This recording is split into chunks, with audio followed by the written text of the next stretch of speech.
When you look at psychological types, Jung begins the book with a very clear statement. He wants to explore the psychology of the types.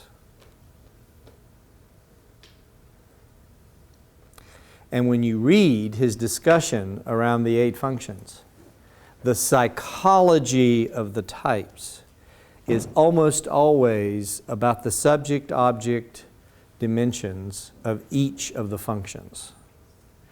And by subject-object, I mean that when one is essentially possessed by an energy, you essentially are the subject of that energy. You do not understand that energy as something you can productively manage as an object. And so when Jung was describing each of the 8 functions, he was describing, again, and I'm certainly willing to have conversations about this.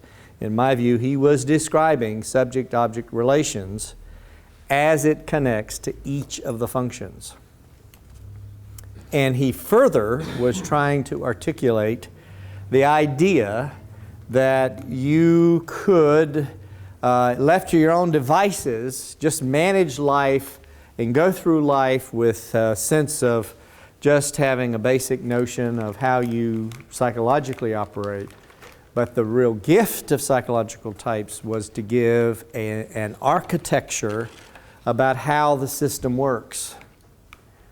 And what I hope the conversation that gets to shift here around psychological type is bringing to consciousness those 8 functions and how they might more intentionally be a part of an individual narrative and be a part of the way in which a person operates in the world and understands where they've been and maybe where they're going.